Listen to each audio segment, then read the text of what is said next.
jusqu'à ce que la gloire de Jésus devienne comme l'air que nous respirons et la nourriture que nous mangeons, nous n'expérimenterons pas la puissance avec Dieu dans la prière. Satan comprend le pouvoir de la vie de prière biblique des croyants. Il ne veut pas que nous menions une vie d'obéissance totale à la parole de Dieu. Alors il fera tout son possible pour nous empêcher de prier pour la gloire de Dieu.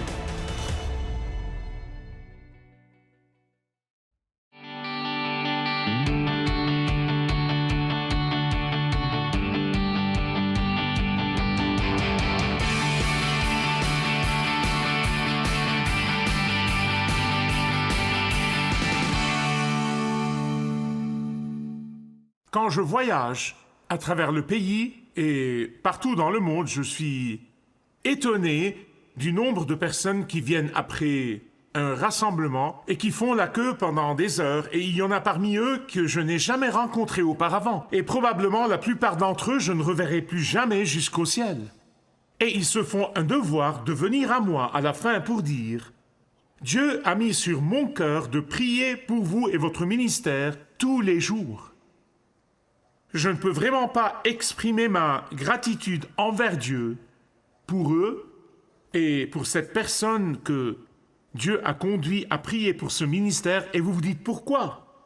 Parce que je suis absolument l'une de ces personnes qui est profondément et totalement et entièrement convaincue que le succès de tout ministère est directement proportionnel aux prières des saints pour ce ministère. Je suis absolument convaincu de cela. Dieu pourrait-il faire tout ce qu'il fait dans le monde sans nous? Absolument. Il est un Dieu souverain. Il est Dieu, il peut faire n'importe quoi, n'est-ce pas? Mais pour une raison quelconque, il a dit « Je ferai des choses en réponse aux prières fidèles de mon peuple ». Je ne comprends pas tout à ce sujet, je ne comprendrai qu'au ciel, mais je le crois de tout mon cœur. Et donc, quand j'entends l'apôtre Paul dire aux Thessaloniciens qu'il dépend de leur prière pour lui et pour son ministère, je deviens plus convaincu que c'est profondément biblique. Les 5 premiers versets du chapitre 3 de 2 Thessaloniciens. Au reste, frères, priez pour nous, afin que la parole du Seigneur se répande rapidement et promptement, et soit glorifiée comme elle est chez vous, et afin que nous soyons délivrés des hommes méchants et pervers, car tous n'ont pas la foi. Le Seigneur est fidèle, il vous affermira et vous persévérera du malin. Nous avons cette confiance. Où est cette confiance? Cette confiance à votre égard dans le Seigneur, que vous faites et que vous continuerez à faire les choses que nous recommandons. Que le Seigneur dirige vos cœurs vers l'amour de Dieu et vers la patience de Christ. Pour ceux d'entre vous qui ont suivi la série, nous avons vu comment l'apôtre Paul regarde sous l'angle de la foi, comment il perçoit surnaturellement la fin des temps, la fin de l'histoire, et comme il prévoit et prédit comment Christ sera révélé ce dernier jour où l'histoire se terminera, comme il prévoit et prédit comment la main du Saint-Esprit de Dieu qui retient commencera à se retirer du monde. Après nous avoir dit tout cela, maintenant il continue à nous dire comment nous devrions vivre, nous qui vivons entre les deux venues du Christ. Si vous voyez un chapitre avant, chapitre 2, versets 10, 11 et 12, il dit que l'une des choses que nous devons toujours faire est de nous accrocher à la vérité si étroitement, défendre la vérité si fidèlement. Ne la laissez pas tomber de votre main. Tenez la vérité et tenez-la fermement. Je pense à la façon dont beaucoup abandonnent la vérité en faveur de la popularité. Combien d'entre eux ont vendu leur droit d'aînesse pour un pot de la soupe d'acceptation mondaine? À chaque fois que je vois à quelle vitesse ils font tomber la vérité en faveur de la sentimentalité qu'ils appellent l'amour, à chaque fois que je vois comment ils cessent de défendre fermement la vérité après qu'ils l'avoir fait avant, à chaque fois que je vois qu'ils ne sont pas immuables quand il s'agit de la vérité, je veux vous encourager et m'encourager à encourager ceux qui aiment le Seigneur Jésus-Christ à être inébranlables dans leur amour pour la vérité de Jésus-Christ. Nous devons prier pour que cette même parole de Dieu que nous tenons fidèlement soit fortifiée et se répande dans le monde entier, pour qu'elle ait le pouvoir dans la vie des gens du monde entier. En fait, si vous examinez la déclaration de mission de l'Église des apôtres, vous trouverez ces deux vérités fondamentales. Nous devons équiper les saints, c'est-à-dire les encourager à rester fermes, à être immuables, tenir la vérité de la parole de Dieu et ensuite à atteindre les prodigues, laisser la parole de Dieu avoir son pouvoir et faire son travail dans la vie de ceux qui ne connaissent pas Jésus afin qu'ils puissent venir se repentir de leurs péchés et croire en lui et s'abandonner à lui. Ce sont les deux choses que nous faisons en tant qu'Église. Quiconque prétend être croyant ne peut échapper à ces deux piliers fondamentaux de la foi chrétienne. Toute activité chrétienne doit être centrée, doit être fondée sur ces deux pierres fondamentales. Maintenir la vérité de la parole de Dieu, rester immuable quand il s'agit de la vérité de la parole de Dieu et prier avec diligence pour que cette même parole qui agit en nous, qui travaille en nous, se répande dans le monde entier. Et je pensais au grand apôtre Paul, qui n'a absolument pas d'égal en matière de génie intellectuel, quand il s'agit de l'éducation rabbinique, quand il s'agit de la logique persuasive, quand il s'agit de penser clairement, quand il s'agit de perception spirituelle, quand il s'agit d'être un missionnaire expérimenté et un planteur d'église, il n'a pas d'égal. Et pourtant, rien de tout cela n'est la source de sa force. Rien de tout cela n'est la vérité fondamentale de son ministère. Rien de tout cela n'est important pour lui. En fait, excusez-moi, mais je dois vous dire exactement ce que la Bible a dit. Il a mis toutes ses qualifications sur le côté et a dit « Je considère tout ceci comme du fumier ». C'est là le mot. Écoutez ce qu'il a dit aux Colossiens. Il a dit « Je travaille et je m'efforce selon mon intellect ». Non. Selon ma brillance, selon ma stratégie, non. Il a dit, je travaille et je m'efforce selon sa puissance qui agit puissamment en moi. Dans Galates chapitre 2, verset 20, il a dit, je ne place aucune confiance dans la chair. Et c'est pourquoi il a demandé à plusieurs reprises aux croyants de prier pour lui et pour son ministère. Parce qu'il dépend complètement de la force de Dieu. Vous voyez, nous le disons tout le temps dans le monde évangélique. Mais en réalité, dans le fond, nous comptons sur notre propre justice, nos propres techniques intelligentes, nos propres stratégies de marketing, toutes sortes de choses. Et pourtant, la Bible dit clairement que ce grand homme de Dieu ne comptait pas sur la chair, mais sur le Seigneur Jésus-Christ. Maintenant, la partie triste concernant la prière parmi les chrétiens de nos jours, et qu'ils la voient comme un moyen d'obtenir tout ce qu'ils veulent de Dieu. Si vous parlez aux chrétiens moyens, c'est comme cela qu'ils voient la prière. Quand ils ont des besoins personnels, ils deviennent de grands guerriers de prière. Quand il y a une crise, qu'elle soit personnelle, nationale ou locale, ou quoi que ce soit, ou financière, ils prient frénétiquement. Alors que Dieu est gracieux et il répond à nos pétitions. Ne me méprenez pas, je ne suis pas du tout contre. Mais la vie de prière biblique est plus grande que de simplement venir à Dieu avec votre liste d'achats. Donne-moi une de ceci, deux de ceci, trois de cela. La vie de prière biblique est bien plus profonde que simplement « donne-moi ceci et donne-moi cela, Dieu ». La vie de prière biblique est bien plus élevée que de simplement demander ce dont nous avons besoin. En fait, ceux qui comprennent et pratiquent la vie de prière biblique trouveront qu'au moment où ils ont fini de prier, Dieu a déjà répondu à tous leurs besoins. Parce que c'est ce qu'il a promis. Je veux que vous m'entendiez bien sur ce point, c'est important. Et je prie Dieu que tout le monde ici ou qui regarde puisse avoir une vie de prière transformée à la fin de ce service. La raison pour laquelle le christianisme d'aujourd'hui, ces grands groupes de soi-disant pratiquants, la raison pour laquelle le christianisme lui-même est faible et si insipide, si anémique, est que nous ne pratiquons pas la vie de prière biblique.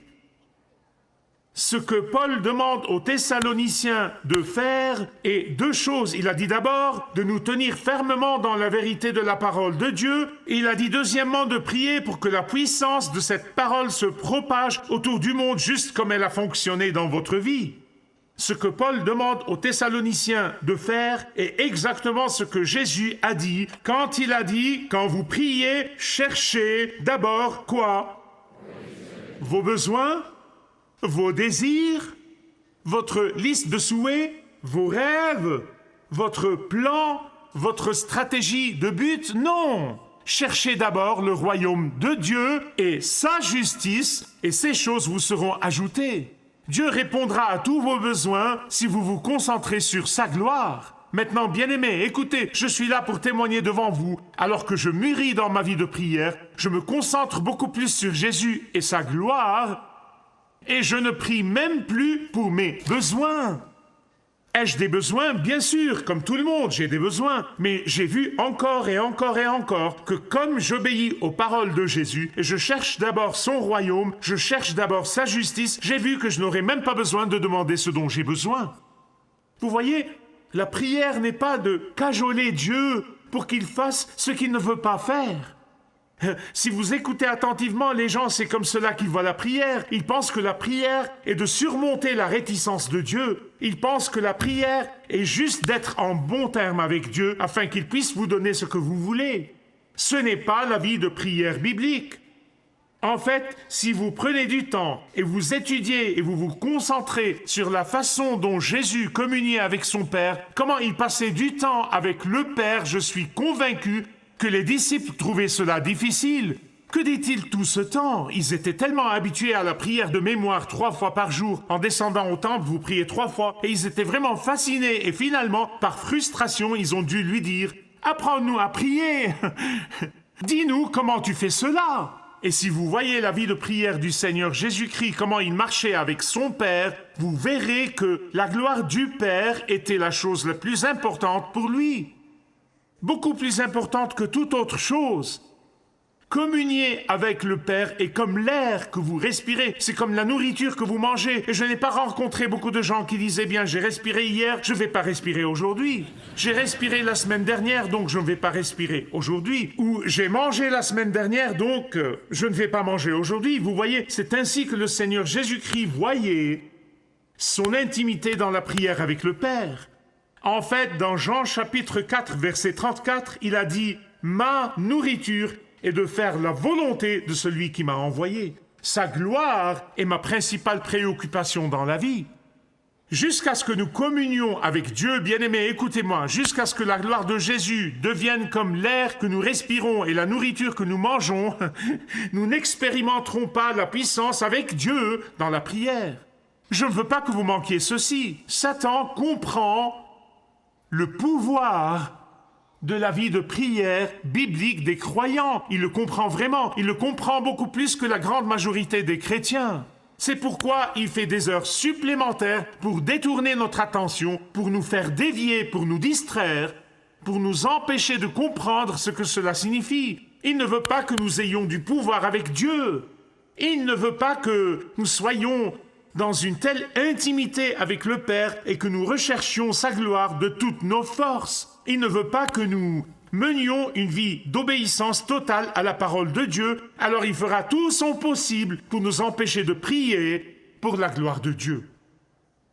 Un des passages difficiles de la Bible est Matthieu 13, 58.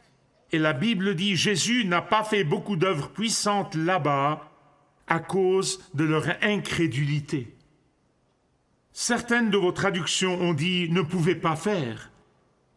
En tout cas, ce n'est pas parce qu'il n'était pas capable de le faire, mais il n'a pas pu le faire. Pourquoi? Parce que les œuvres majestueuses de Jésus n'étaient pas une sorte de spectacle. Laissez-moi vous montrer ce que je peux faire. Le travail puissant de Jésus n'était pas pour qu'il soit accepté ou pour que les gens applaudissent. Non, c'était pour la gloire du Père. Tout se rapportait à la gloire du Père pour lui.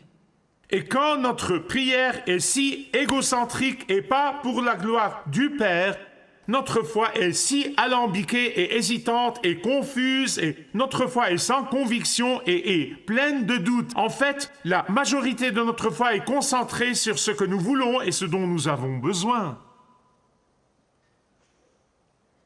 Et la raison pour laquelle Paul était si confiant que les prières des Thessaloniciens pour la puissance de l'Évangile seraient répondues, et parce qu'elles sont conformes à la volonté de Dieu, parce qu'elles sont en accord avec la vie du Christ, parce qu'elles se concentraient d'abord sur la recherche de la gloire de Dieu. Elles étaient centrées sur la réputation de Dieu, pas sur la nôtre.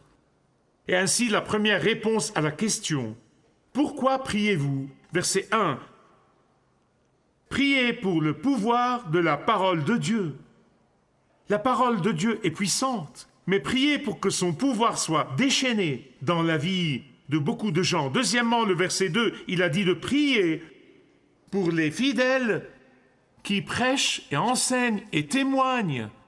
Priez pour l'œuvre de Dieu, pas seulement pour ce qui est fait dans ses chairs, mais dans votre vie. Lorsque vous témoignez à vos voisins, lorsque vous témoignez aux autres, priez pour que le pouvoir de la parole de Dieu agisse en vous.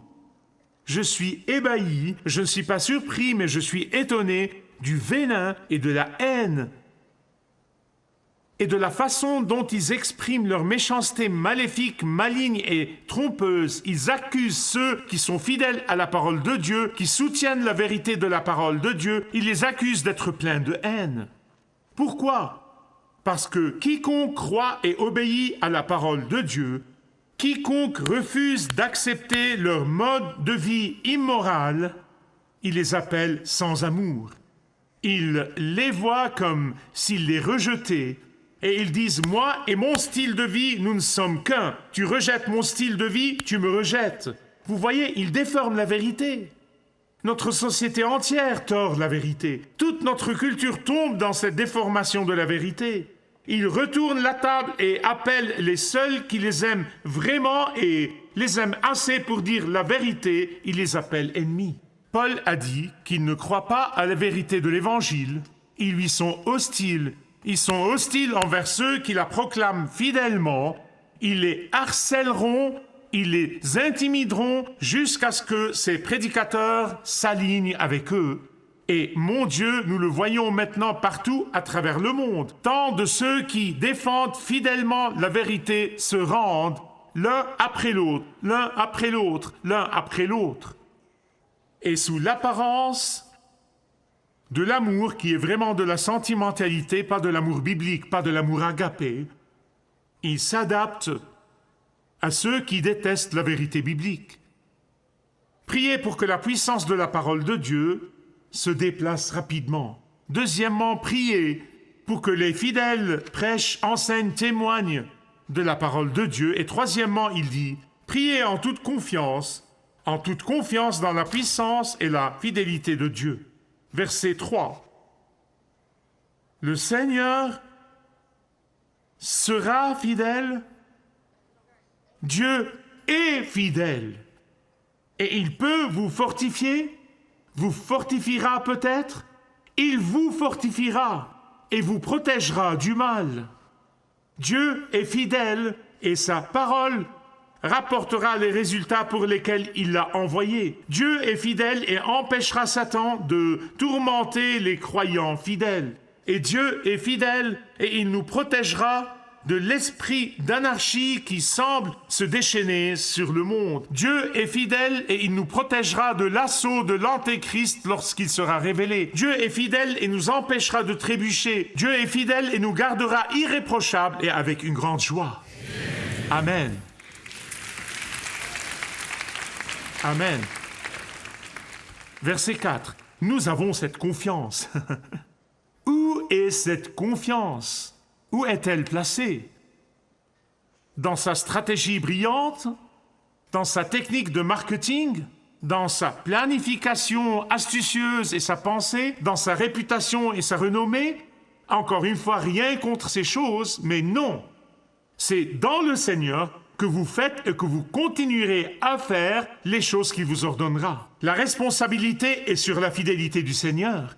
Il vous gardera, il vous protégera, il veillera sur vous. Enfin, au verset 5, Paul anticipe le meilleur pour les Thessaloniciens. Vous dites, attendez une minute, est-ce une présomption de la part de Paul? Comment peut-il anticiper le meilleur pour eux? Comment pouvez-vous anticiper le meilleur pour quiconque? Eh bien, si vous regardez la formule, vous pouvez réellement anticiper le meilleur pour toute personne à qui vous parlez. Quelle est cette formule? La voici, la fidélité de Dieu et l'obéissance de l'enfant de Dieu. Vous les mettez ensemble, l'un plus l'autre donne la bénédiction. Vous pouvez prononcer avec confiance la bénédiction, tôt ou tard. Même si cela prend du temps, Dieu va l'envoyer parce que Dieu est fidèle et la fidélité des croyants est dans l'obéissance à Dieu. Vous les mettez ensemble et vous avez la bénédiction. C'est ce qu'il a dit ici. Deux choses apporteront toujours la bénédiction de Dieu et la puissance de Dieu. Bien-aimés, Dieu est fidèle. La question est, le sommes-nous? Dieu honorera ceux qui placent sa gloire au-dessus de la leur, ceux qui cherchent ses œuvres et son royaume et la majesté de Jésus au-dessus de leurs propres affaires. Et donc la question est, avez-vous une vie de prière biblique? Mais là, il y a peut-être une personne ici aujourd'hui qui n'a jamais vraiment fait le premier pas, qui n'a jamais vraiment consacré sa vie au Christ, ne l'a jamais reçu comme son sauveur, ou accepté son pardon et le don de la vie éternelle, mais c'est là que vous commencez. Avant de commencer à développer une vie de prière biblique. Donc, où que vous soyez, nous allons prier. Et vous savez où vous êtes. Dieu sait où vous êtes. Et je vais donc prendre un moment ou deux dans une prière silencieuse. Accordez-vous avec Dieu.